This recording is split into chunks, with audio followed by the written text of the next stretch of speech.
how do I put it now?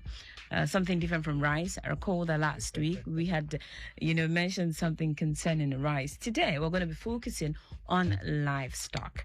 Our guest on the show is a director of veterinary services at the Lagos State Ministry of Agriculture and Food Systems, in person of Dr.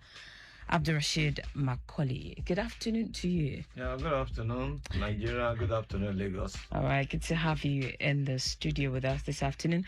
My co-anchor this afternoon is Adedeji Odulesi. He is back behind the microphone this afternoon. Good afternoon to you, Adedeji. Good afternoon. It's good to have you back. Taiwo, and then good afternoon, Lagos. Good afternoon.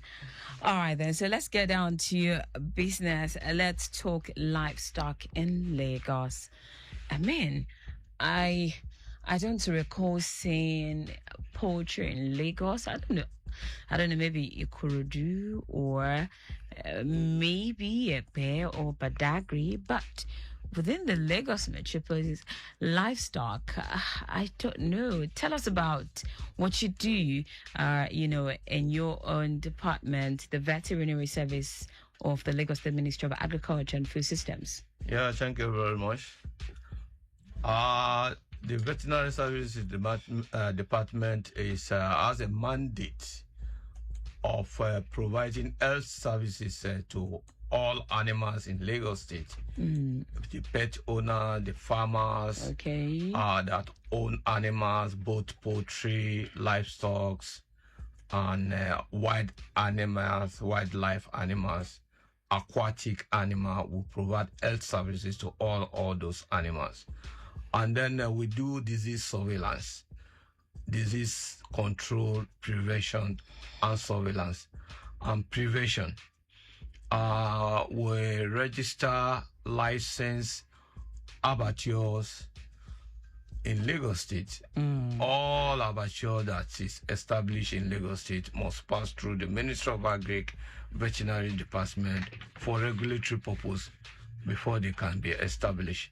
Then also meat shop, meat processing centers too. We license, we register them. And then under one head, we collaborate with Ministry of Health, Ministry of Environment, to prevent zoonotic diseases from entering Lagos, from establishing Lagos, and that's what we do generally. Okay, so back to her question.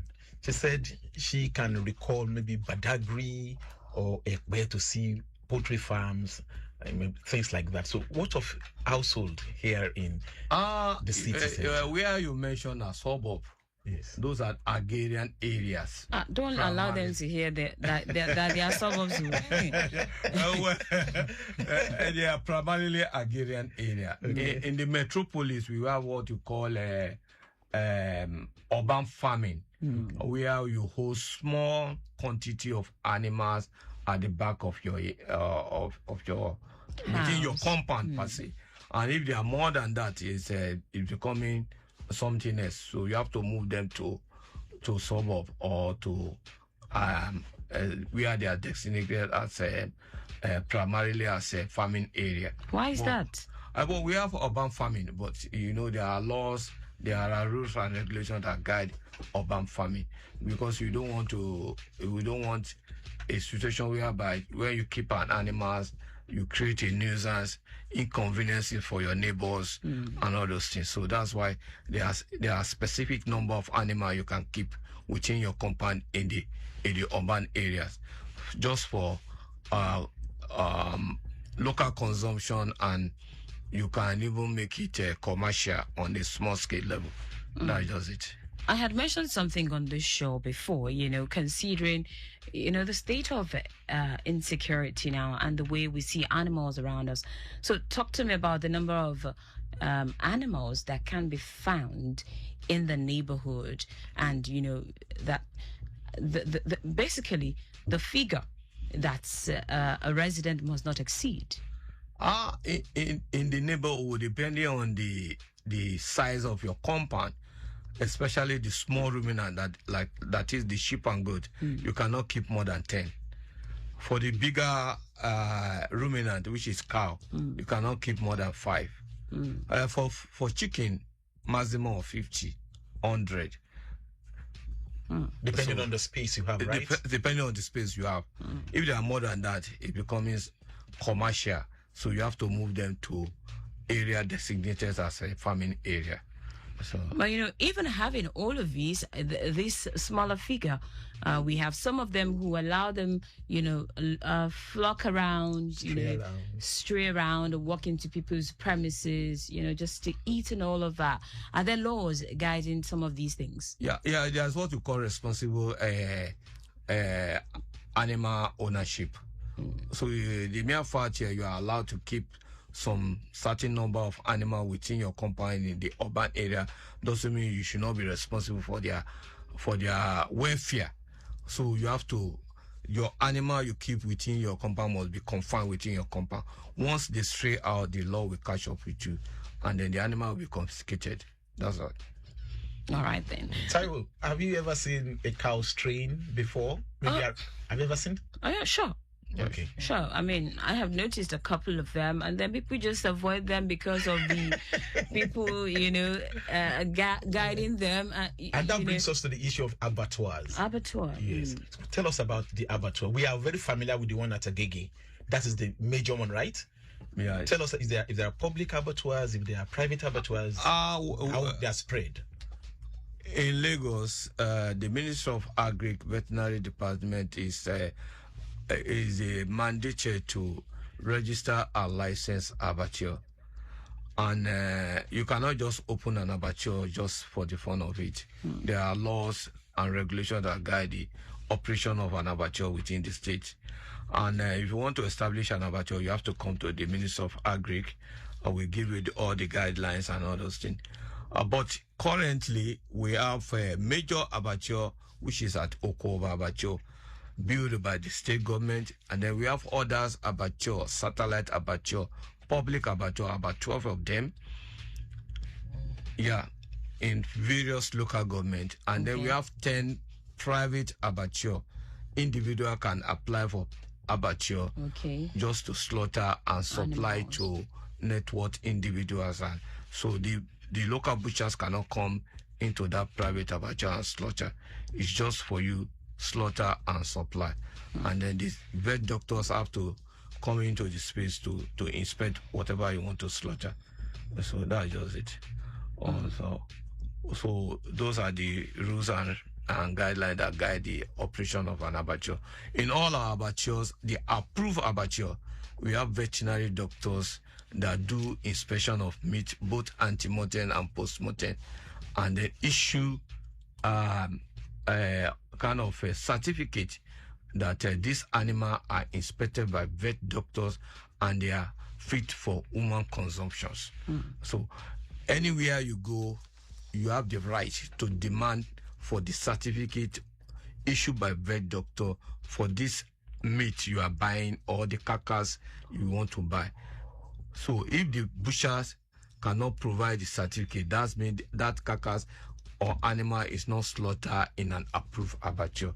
So you are bound to raise eyebrow or reject the animal and go to other place. Aside from the mess that animals can actually create, are there other reasons why the ministry confines these animals to the premises of the owners? Apart from the nuisance, well, in quotes, other reasons are there for disease control, a disease control and the management of the environment. If you let your animal loose, moving around, it start defecating all over the place, spreading diseases all over the place. But if the animal is confined, it can defecate within the confinement, do all whatever you are within the confinement, and it can be controlled. If there's an outbreak of disease within that space, it's easy to control than if the animal is just roaming about and all those things. That brings us to an important question. During we had a discussion before you came into the studio. Okay. You said Lagos is the highest consumer of cattle in West Africa. Is that correct? Highest consumer of beef, yes. Beef in the whole of West Africa. Yes. So what this season now, a lot will be eaten. No, in the first place, 2 questions. What number is consumed on daily basis? Then how do you manage disease control? Without the festive period, under normal circumstances, we slaughter in our approved abattoir, we slaughter 6,000 head of cattle per day. 6,000 head of cattle per day in the approved abattoir, because there are some abattoir that we don't have access to collect data, especially abattoir within the barracks. The state vet officer don't have access to those abattoir in the barracks, so we don't know the figures of animal they slaughter there. But within the public abattoir that we have access to, and the private, yes, we slaughter 6,000 head of cattle per day, and then over 3,000 head of sheep and goat per day. So annually, that's about 2.5 trillion naira worth of revenue. Let me have an idea of how much of aquatic creatures we consume per day. Per day, aquatic creatures in terms of fish. We know I'm not in the fish department. Okay. Or I only provide health services.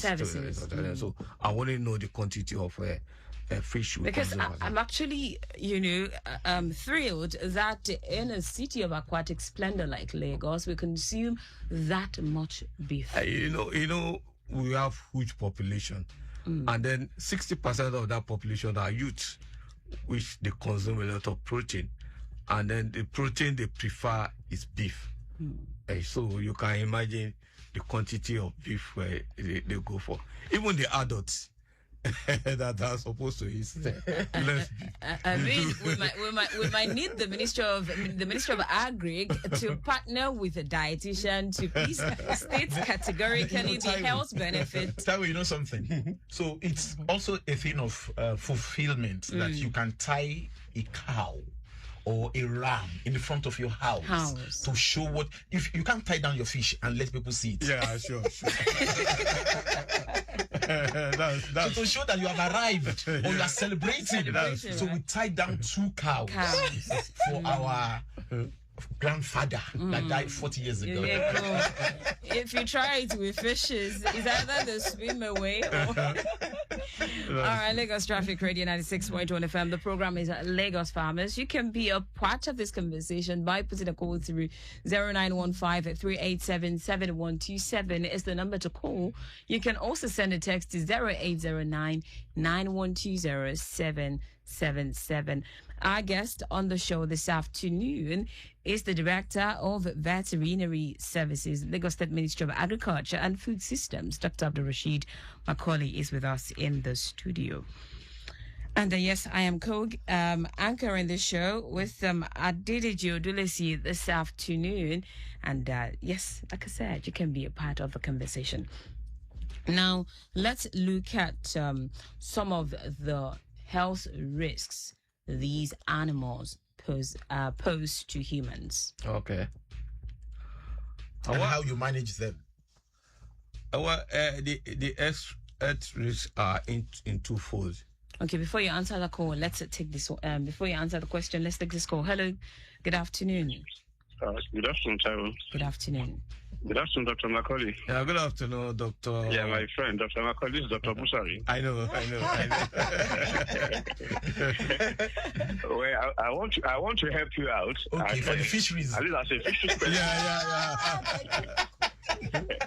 Retired but not tired. Lagos State is a population of 25 million people. Our demand is over 400,000 metric tons.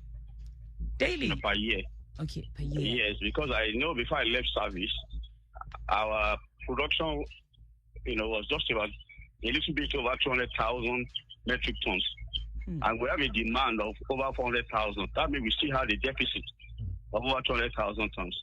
You understand? We are not able to meet our fish demand in Lagos State. And that's what the Central Bank of Nigeria told us in 2017, that Nigeria spent $1.2 billion on fish importation. Wow. And that was why Lagos State, why they went to establish the Ikorodu Fish Farm Estate, which is a 34-hectare fish farm estate, which to produce a minimum of 10,000 metric tons From there, we moved to Keterejo Fish Farm Estate. But, I mean, that one, it didn't see the light of the day. So that means we've been trying to bridge the gap between demand and supply. You understand? Yes. So that's why emphasis is, being kept on aquaculture. Yeah. To at least complement what exactly we get from the fisheries, that is from the capture fishery. You can get your fish from capture fishery, that is when you go to rivers to catch the fish. But since we are not getting enough from there, that's why we are concentrating effort on culture fisheries, aquaculture. In homes, right? Thank you very much. In homes. Thank you, Mr. Busari. Thank you so much, Dr. Busari. I was actually going to say that are we possibly going to start considering food management and weight loss now? But then I figured out that there is actually hunger in the land. Yeah. On the other hand, because honestly, how is it that these figures we're mentioning aren't even enough to satisfy us as a citizen of Lagos, as a resident of Lagos? It's actually appalling to hear, but unfortunate, but one thing is for sure, like we always say, agriculture is the way to go. A lot of us need to actually imbibe this culture of cultivating some of these things, in the open spaces that we have around us. Lagos Traffic Radio 96.1 FM. You can be a part of the conversation. Put a call through, or you send a text to us to be a part of the program this afternoon. So you were going to respond to your question before that call. The disease is a twofold. Yeah. Before you consume and after you consume. Before you consume, there are certain diseases that the animal, if they have, is not necessarily mean that the animal must have disease, because if you take care of them, they will not have the disease. Veterinary wise, if you give them good food, they may not have any disease. So then if you slaughter them without veterinary inspection, because there are some diseases internally that you may not even see until you slaughter them. So it's only when the vet doctor inspect the meat, and you now segregate the one that is good for consumption, that is not good for consumption. If you consume the one that is not good for consumption, if that organ is diseased, you might have that disease, if it's a zoonotic disease. If it's not, especially worms, you might have that kind of worms too. Yeah. And if that animal eat poison and it die of poison, and you want to salvage it because of the cost, you might even die of that poison that animal ate too. It's true. On a quick one, during this festive season, so a lot of animals will be slaughtered. Yeah. Beyond the 6,000 per day, right? Yes. So what measures are put in place to ensure that there is sanity in the system? There is when these animals are being moved into the stage, yes, we have control posts. From where? Moved from where? From the north and other West African countries. Okay. And they coming through the north. Okay. We have control posts. We have cattle route they pass through, and each cattle route have control posts where these animals are inspected, live animal. So if there is a disease one, they will remove it and put it in quarantine, and then let other move. So that's another way of checking the spread of animal disease. So before you get to Lagos, maybe 90%, 10%, or if the animal is diseased, so they must have removed the disease one. It's only maybe 90% that are healthy that will enter Lagos. Okay. Even the one that enter Lagos, before you enter into the market, we have control posts where the animal are being checked. So that reduces the number of disease animals that enter Lagos. Okay. So even if they are slaughtered, so the one that we cannot see physically, and then if they are slaughtered, it will reduce the disease organs and all those things, because the animal are being inspected. We call it anti-mortem inspection. What of decontamination? Decontamination is quite different. Decontamination is to, if the animal are diseased and all those things, is to prevent the shedding of the animal into the environment. Okay. So if you decontaminate, if the disease if the pathogens are shedding into the environment, probably the chemical you use will kill the pathogen. So how often do you decontaminate? in the market, we've already trained the market men and women that handle the livestock market and lab market how to decontaminate. Okay. We only provide the chemicals or the contaminants to them. And supervise. Okay. But during the festive period, we will normally move it to decontaminate because of the large volume of animals, larvae that are moving into the market. So after the festive period, we also decontaminate. Because from experience and from data, we know that it was during the festive period that disease normally enter the state through the market. And various people go to the market to buy this animal. They move into their houses. Some move into the farm. And then you spread the animal unknowingly. You spread the disease unknowingly. But by decontamination, it reduces the spread of that diseases. Let's look at the way foods are being displayed in our open market, especially, livestock animals are being displayed. Are there things consumers should look out for before buying any of these food items? Yeah, you see, the Ministry of Agri, have been able to sanitize the downstream sector of livestock market, where these slaughter animals are being sold out. We train some youths in a modern way, and we give them this containerized meat shop where you slaughter and then display your meat in an hygienic environment. We have cooling system, AC, display cabinets and all those, and you don't just go there and touch. Okay, what this way, this, they sell by scale. Okay. And that's what we are trying to sell to the people. That look, this is the way to go, and some people are buying into it. If you look around now, you have various modern meat shop around. That people don't normally go into the traditional meat shop market to buy meat again. Where can we find those? They are all over the place. Okay. But these isn't around the likes of Kitsu, Maltov, Ikorodu. We have some in Ikorodu. we have in Ikorodu. Okay. We have in Ikorodu. We have about 5 or 6, even not more than 5 in Ikorodu that are selling in a modern way, in a mixed shop, well organized.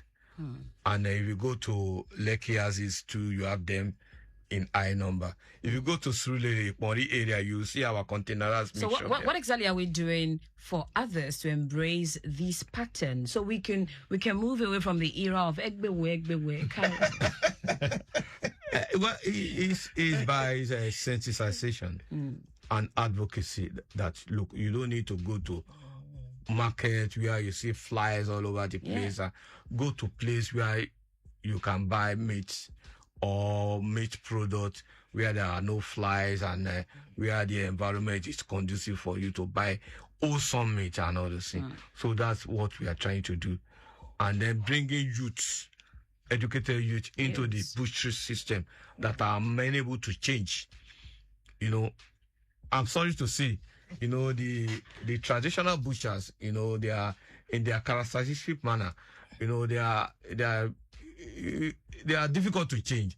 This the way our forefathers do it, and they want to be done like that. But we are trying to tell them, look, we are in a modern era. People are moving away from all those era of all those things. Doctor, sorry to intercept. You mentioned youth and encouraging them to go. Is there, if the North, for instance, you cut off for 1 week that are not supplying us, is there ranching? Is there a proposal for Lagos State to have ranches? Yeah. We have farmers in Lagos that are rearing cow. Really? Yes. Where? In Badagry. Okay. Under those coconut tree. Okay. In Badagry, you see cow there. The local breed. The local breed. Okay. Even the one they bring from the north, they have interbreed them and all those, crossbreed them, and they are rearing them there. If you go to Ekpe, Ikorodu, you will see cattle farmers there. Sheep and goats is part of us. Is it proper ranching or the one they just take and do nomadic? No. Proper ranching. Okay. if you go to Badagry, they don't trek their animal all over the place. Okay. Of course, half of Badagry is water. So where do they want to trek it to? Okay. So they trek it under the coconut plantation. Okay. So where they have enough food and to eat and all those things. And then the dropping of the cow fertilize the soil. So that's for the coconut. In the Ekpe area too, that's what they do. So we have traditional farmers, cattle farmers in Lagos, and and one of those things that I tell you about sensitizing Lagosian that buy meat is that you demand for this certificate of fitness from, even if it is modern meat shop, you demand where this animal are being slaughtered. Demand. Yes. It's your right. Doctor, you would have to come back on the radio to explain all of this. It's your right. It's your right. You will have to come back to explain all of this. It's your right to demand that. See, I want to this certificate of fitness issued by the veterinary doctor. Okay. Where these animals are slaughtered. If he's unable to show, that means the animal are slaughtered in an illegal area. I will refuse to off your mic because you're going to come back to explain all of this. But I'm afraid we have to wrap things up at this time. All right, Lagos, Nigeria. It's been an interesting conversation today on Lagos Farmers. Our guest has been Dr. Rasheed Macaulay, the Director of Veterinary Services at the Lagos State Ministry of Agriculture and Food Systems. I have done this together with Sadidiji Odulisi. My name is Taiwo Barowa, and of course, this program will make a return next year by the grace of... next year, not next week. Next year. All right, thank you so much, gentlemen. Thank you so much. Thank you, Lagos. Merry Christmas and Happy New Year. Yeah.